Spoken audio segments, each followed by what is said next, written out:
નમસ્તે બાળકો, આજે આપણે કરીશું ગુજરાતી ધોરણ 2 પાઠ 9 આપણે સૌ તોફાની. એમાં પહેલો પ્રશ્ન કવિતાનો છે સ્વાધ્યાયપોથી સોલ્યુશનમાં, અને એના પછી બીજો પ્રશ્ન સાચો વિકલ્પ પસંદ કરીને એની સામે ખરાની નિશાની કરવાની છે. તો ચાલો શરૂ કરીએ. પહેલું, વાંદરા ટોળી ક્યાં હુપાહુપ કરતી હતી? જવાબ ક, વડલા ડાળે. બીજું, બુઢિયો વાનર કોણ હતો? જવાબ બ, વાનરનો સરદાર. ત્રીજું, બુઢિયા વાનરની પાછળ કેટલા વાંદરા છે? જવાબ અ, 10-12. ચોથું, વાંદરા શું ખાય છે? જવાબ ક, લીંબોળી. અને પાંચમું, વાંદરા નીચે શું નાખે છે? તો જવાબ આવશે બ, ગોટલા. એના પછી પ્રશ્ન 3, શબ્દોને સાચા ક્રમમાં ગોઠવી ગીતની પંક્તિઓ લખો. અહીં પંક્તિઓ આપેલી જ છે પણ યાડી અવડી આપી છે અને આપણે એને સીધી કરીને લખવાની છે. તો પહેલાં છે લીમડા કેરી ખાય લીંબોડી. બીજું, વડના ખાય ટેટા. અને ત્રીજું, કેરી કેરી ખાઈ ખાઈને ગોટલા નાખે હેટા. અને ચોથું, ઠેકડા મારે મારે ગુલાંટો કરતા ચૂંટા ચૂંટ. તો હવે પ્રશ્ન 4, યોગ્ય રીતે જોડી ગીતમાંથી એ પંક્તિ શોધીને લખો. તમારે ચિત્ર જોવાનું કે વાંદરો ક્યાં ક્યાં કૂદે છે. તો આપણે શેની સાથે જોડીશું? એને છાપરા કૂદે અને અગાશી કૂદે એની સાથે જોડીશું. અને કાવ્ય પંક્તિ કઈ લખીશું? તો છાપરા કૂદે કૂદે અગાશી એવા એ બહાદુર. હવે બીજું ચિત્ર, વાંદરો શું શું ખાય? તો આપણે એને લીંબોળી ખાય, કેરી ખાય અને ટેટા ખાય એની સાથે જોડી દઈશું. હવે લખીએ કાવ્યની પંક્તિ. તો લીમડા કેરી ખાય લીંબોળી, વડના ખાય ટેટા, કેરી કેરી ખાઈ ખાઈને ગોટલા નાખે હેઠા. હવે આવ્યો ત્રીજા ચિત્રનો વારો. એમાં બંને વાંદરા જૂંટાજૂંટ કરે છે. તો આપણે એને સાની સાથે જોડીશું?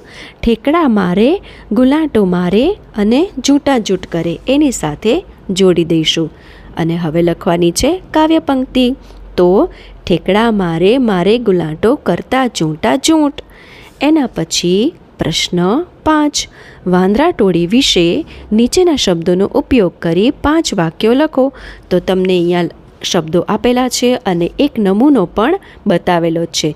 તો આપણે એવી રીતે બીજા વાક્યો બનાવશું કે વાંદરા ટોળી હુપાહુપ કરે છે. બીજું, વાંદરા ટોળી છાપરા કૂદે છે. ત્રીજું, વાંદરા ટોળી કેરી ખાય છે. ચોથું, વાંદરા ટોળી ગુલાટો મારે છે. અને પાંચમું છેલ્લું, વાંદરા ટોળી અગાશી કૂદે છે. એના પછીના પ્રશ્નમાં તમને ચિત્રો આપેલા છે અને એ ચિત્રોમાં શું કરે છે એ તમારે નીચે લખવાનું છે. જેમ કે પહેલાંમાં લખેલું જ છે પક્ષીની જેમ ઉડે છે. બીજામાં શું લખીશું કે વાંસળી વગાડે છે. અને ત્રીજામાં લખોટી રમે છે. પછી આવ્યો પ્રશ્ન 7, ચિત્ર ઓળખી તેમણે બોલેલું વાક્ય પૂરું કરો. પહેલાંમાં એમણે આપેલું જ છે કે બેટા આજે કેમ આટલો ખુશ છે? તો બીજામાં શું લખીશું આપણે? મમ્મી આજે તો મેં મોટું પરાક્રમ કર્યું. અને ત્રીજામાં ઓહોહો આ તો બહુ મોટું પરાક્રમ. એના પછી ચોથામાં આજે હું સીધો સીધો ચાલીને ઘરે આવ્યો. અને પાંચમામાં આજે તો મેં જબરું કામ કર્યું. અને એના પછી છેલ્લું એવી તો શું ધાડ મારી. હવે બીજા પાના પર, પાના નંબર 62 ઉપર ચિત્રો જોઈને મિત્રો સાથે રમત રમો. તો એ તો તમારે જાતે જ કરવાનું. તો આપણે કરીશું પ્રશ્ન 9. નીચે આપેલા પ્રશ્નોના ઉત્તર આપો. પહેલું, આ રમતનું નામ શું આપીશું? તો આપણે લખીશું લાંબી કૂદ. બીજું, પ્રથમ ચિત્રમાં કેટલા વિદ્યાર્થીઓ ઊભેલા દેખાય છે?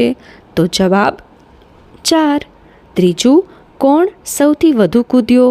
જવાબ આવશે મીત. ચોથું, સૌથી ઓછું કોણ કૂદ્યો? જવાબ આવશે શિવ. પાંચમું, શિવની બાજુમાં કોણ ઊભું છે? જવાબ આવશે યશ. અને હવે આવ્યો પ્રશ્ન 10નો વારો. એમાં મમ્મી તમને તોફાની કહે છે, તમે કેવા તોફાન કરો છો તે કહો અને લખો. તો આપણે શું લખીશું? હું તકિયા અને ઓશિકાથી મારા ભાઈ સાથે તોફાન કરું છું. હું વાડકાને થાળી સાથે વગાડી મમ્મીને હેરાન કરું છું.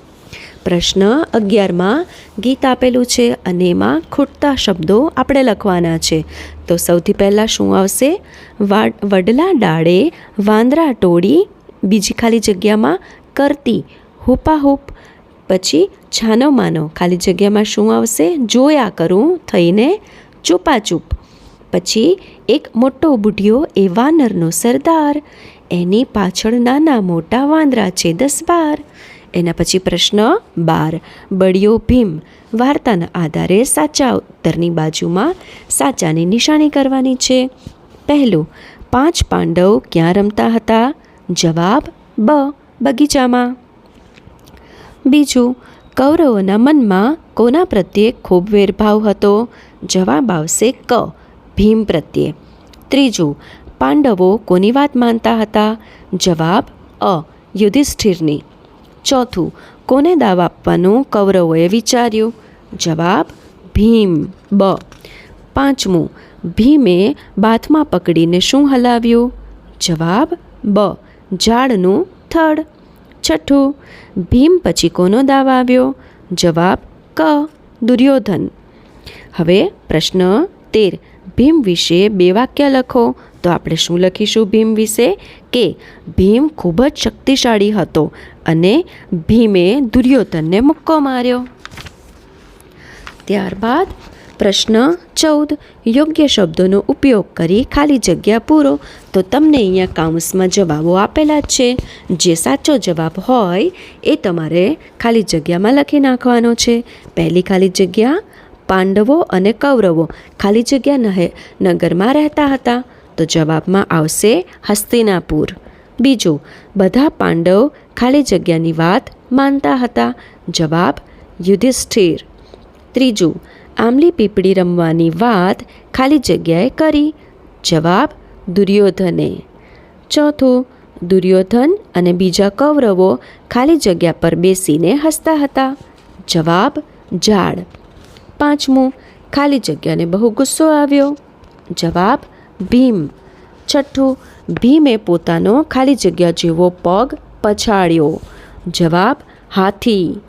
સાતમું, દુર્યોધન અને ખાલી જગ્યા ઝાડ પર હતા. જવાબ દુશાસન. આઠમું, ભીમ પછી ખાલી જગ્યા પર દાવ આવ્યો. જવાબ દુર્યોધન. આપણે આવ્યા પ્રશ્ન 15 ઉપર. સાચા વાક્યની સામે સાચી અને ખોટા વાક્યની સામે ખોટાની નિશાની કરવાની છે. પહેલું વાક્ય, ભીમ માટે કૌરવોના મનમાં બહુ જ પ્રેમ. હવે આપણે ખાલી સાચા અને ખોટાની નિશાની નથી કરવાની, પણ જે વાક્ય ખોટું હોય એને સાચું બનાવીને પણ લખવાનું છે. તો પહેલું વાક્ય ખોટું છે, તો આપણે એને સાચું બનાવીને લખીશું. ભીમ માટે કૌરવોના મનમાં બહુ જ ખીજ. બીજું, છેવટે દુશાસન પર દાવ આવ્યો. ખોટું, છેવટે દુર્યોધન પર દાવ આવ્યો. ત્રીજું, કૌરવો ઝાડ પરથી નીચે પટકાયા. સાચું, કૌરવો ઝાડ પરથી નીચે પટકાયા. જો સાચું હોય તો એનું એ જ વાક્ય તમારે લખવાનું, અને જો ખોટું હોય તો જ એને સાચું કરીને લખવાનું છે. હવે ચોથું, કૌરવો અર્જુનને ખીજવવા લાગ્યા. ખોટું, કૌરવો ભીમને ખીજવવા લાગ્યા. પાંચમું, પાંડવો યુધિષ્ઠિરની બધી વાત માને. તો એ તો સાચું જ છે. છઠ્ઠું, દુર્યોધન અને તેના બીજા 100 ભાઈઓ હતા. ખોટું, દુર્યોધન અને તેના બીજા 99 ભાઈઓ હતા. સાતમું, ભીમે ઝાડ હલાવ્યું અને પાંડવો નીચે પડ્યા. ખોટું, ભીમે ઝાડ હલાવ્યું અને કૌરવો નીચે પડ્યા. આઠમું, સૌ પ્રથમ ભીમનો દાવ આવ્યો. સાચું. હવે નવમું, અર્જુન અને યુધિષ્ઠિરે રમવાની ના પાડી. ખોટું, ભીમ અને અર્જુને રમવાની ના પાડી. 10મું, હસ્તિનાપુરમાં પાંડવો અને કૌરવો રહેતા હતા. સાચું છે. હવે પ્રશ્ન 16, વાક્ય વાંચી તેના જેવો અર્થ ધરાવતું વાક્ય શોધવાનું છે. જેમ કે પહેલું શું છે? ખાય, પીએ, રમે અને મજા કરે. તો આ 2 વાક્યમાંથી એના જેવું શું છે? તો બધી રીતે મજા કરે. બીજું, મનમાં બહુ જ વેર. તો આ 2 વાક્યમાંથી એને કયું લાગે છે? મનથી ખૂબ જ દુશ્મની. ત્રીજું, ડાળી સાથે નીચે જશે, તો એમાં શું આવશે? ઝાડ પરથી જમીન પર પડશે. ચોથું, હાથી જેવો પગ પછડાયો, તો એમાં શું આવશે? શક્તિશાળી પગ પછાડ્યો. પાંચમું, જોરથી મુક્કો માર્યો, તો એમાં પૂરી તાકાતથી મુક્કો માર્યો. છઠ્ઠું, ઊંધે માથે પડ્યો, તો એમાં ઊંધે માથે પટકાયો, નીચે પડી ગયો એમ. હવે પ્રશ્ન 17. શબ્દોને યોગ્ય ક્રમમાં ગોઠવી વાક્ય બનાવો. અહીંયા તમને શબ્દો આપેલા જ છે પણ યાદ આવડા છે. જેમ કે નામનું, હતું, હસ્તિનાપુર, નગર. તો આપણે એને સીધા કરીને વાક્ય બનાવવાનું છે. હસ્તિનાપુર નામનું નગર હતું. બીજું, ભીમ અને અર્જુને રમવાની ના પાડી. ત્રીજું, ભીમનો દાવ આવ્યો. ચોથું, ભીમ ઝાડ પરથી નીચે ગયો. પાંચમું, ભીમને બહુ ગુસ્સો આવ્યો. છઠ્ઠું, આખું ઝાડ ધ્રુજી ગયું. હવે પ્રશ્ન 18. બોલેલા વાક્યો પૂર્ણ કરો. અહીંયા દુર્યોધન ચાલો એટલું આપ્યું છે પણ એને શું બોલ્યું એ આપણે લખવાનું છે. તો ચાલો પૂરું કરીએ. ચાલો આપણે ભેગા મળીને આંબલી પીપળી રમીએ. પછી બીજું, યુધિષ્ઠિર હા ચાલો આપણે સાથે રમીએ. ત્રીજું, કૌરવો કોઈના ટેકે ચડશે તો પણ ફેરો એનો ફોકટ જશે. ચોથું, ભીમ વાત તો સાચી, હું ઝાડ પર કેવી રીતે ચડું. પાંચમું, કૌરવો મરી ગયા, ઓ મારે. એના પછી પ્રશ્ન 19. જોડો અને લખો. તો બાળકો મેં અહીંયા બધાના જવાબ લખેલા છે પણ જોડ્યા નથી, તો તમે જવાબ પ્રમાણે જોડજો. પહેલામાં શું આવશે? અર્જુનનું બાણ. એક બાજુ અર્જુન લખેલું છે અને બીજી બાજુ સામે બાણ લખેલું છે, પણ વચ્ચે નો, ની, નું અને ના એ લખેલું છે. તો અર્જુન પછી શું આવશે? નું. તો વચ્ચે નુંમાં લીટી કરવાની અને પછી બાણ સુધી પહોંચાડવાની. એવી રીતે બીજામાં વડ ના, તો વડમાંથી લીટી લઈ જઈને ના સુધી પહોંચાડવાની અને પછી એને ટેટા સુધી પહોંચાડવાની. એવી રીતે પપ્પાનું સ્કૂટર, દાદાની લાકડી, બારીનો પડદો, મમ્મીનું પાકીટ, પેન્સિલની અણી, લીંબુનું શરબત, પાંડવોનો મહેલ. હવે આવ્યો પ્રશ્ન 20. એમાં પણ એ જ છે. નું, ને, નો એ ક્યાં લાગે એ તમારે લખવાનું છે. જેમ કે પહેલું, ખેડૂતનું ખેતર, તો નું તો એમણે લખીને જ આપ્યું છે. બીજું, સંજયની પેન્સિલ. બીજું, દરજીની કાતર. ત્રીજું, સંજયની પેન્સિલ. ચોથું, રિયાનો દડો. પાંચમું, ઉદયનું ઘર. છઠ્ઠું, સુનિલના કપડાં. સાતમું, રિતેશની ચોપડી. આઠમું, ઇકબાલની લખોટી. નવમું, પિંકીનું રમકડું. 10મું, રેશમાની ઢીંગલી. 11મું, લેખકની કલમ. 12મું, કુંભારનો ચાકડો. 13મું, ટપાલીનો થેલો. 14મું, ગોવાળની લાકડી. 15મું, કાછિયાનું ત્રાજવું. અને 16મું, દિયાનું દફતર. હવે પ્રશ્ન 21. ખરાની નિશાની કરવાની છે. 2 વાક્યો તમને આપેલા છે અને એમાંથી જે સાચું હોય એમાં ખરાની નિશાની કરવાની અને પછી બંને વાક્યોને ભેગા કરીને લખવાના છે. તો પહેલું શું આવશે? પહેલું એમણે આપેલું જ છે, આપણે બીજાથી શરૂઆત કરીએ, બરાબર ને? મને ઘેર જમવું ગમે કે મને બજારમાં જમવું ગમે. તો એ બેમાંથી જે સાચું હોય ત્યાં સાચાની નિશાની કરો અને પછી એ 2 વાક્યોમાં જોડીને લખો અને જે ના ગમે એમાં ન ઉમેરો. જુઓ, હું પહેલું વાંચું છું. મને ઘેર જમવું ગમે, મને બજારમાં જમવું ન ગમે. કેમ કે જ્યાં આપણે નિશાની નથી કરી ત્યાં ન ઉમેરવાનો છે. બીજું, મને હળવું બેટ ગમે અને મને ભારે બેટ ગમે. તો આપણે હળવું બેટ ગમે એમાં નિશાની કરીશું અને શું લખીશું નીચે? મને હળવું બેટ ગમે, મને ભારે બેટ ન ગમે. ચોથું, મને નાની ઢીંગલી ગમે, મને મોટી ઢીંગલી ગમે. તો આપણે નાની ઢીંગલી ઉપર નિશાની કરીશું અને શું લખીશું? મને નાની ઢીંગલી ગમે, મને મોટી ઢીંગલી ન ગમે. એવી રીતે પાંચમું વાક્ય, મને ગરમ નાસ્તો ભાવે, મને ઠંડો નાસ્તો ન ભાવે. છઠ્ઠું વાક્ય, મને ઊંચી લપસણી ગમે, મને નીચી લપસણી ના ગમે. સાતમું વાક્ય, મને ગળ્યું શાક ભાવે, મને તીખું શાક ન ભાવે. એના પછીનો પ્રશ્ન 22, એમાં વાંચો, સમજો અને ખાલી જગ્યામાં યોગ્ય શબ્દ લખો. પહેલાં શું છે? રાજા ખુશ થયો. તો એની સામે શું આવશે? રાણી ખુશ થઈ.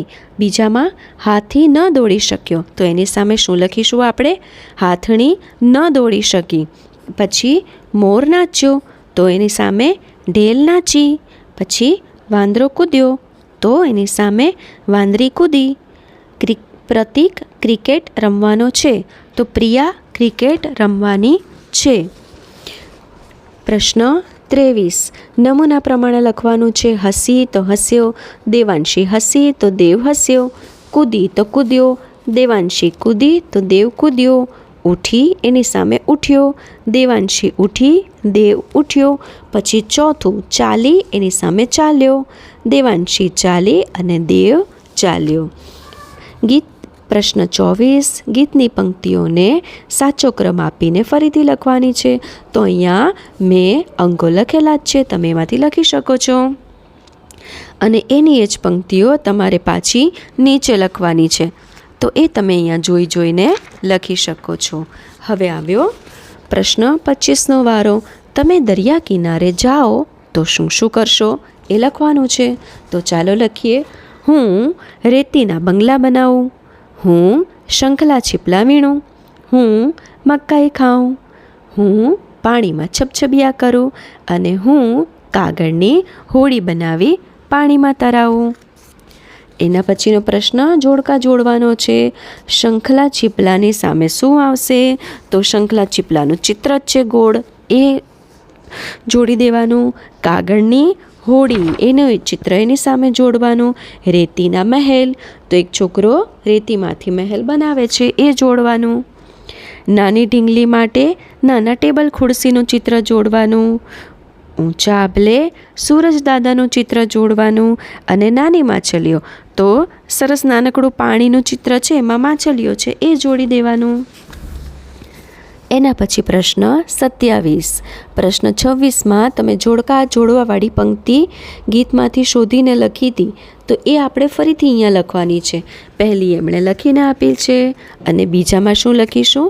કાગળની હોડીને પાણી મારે તરાવશું.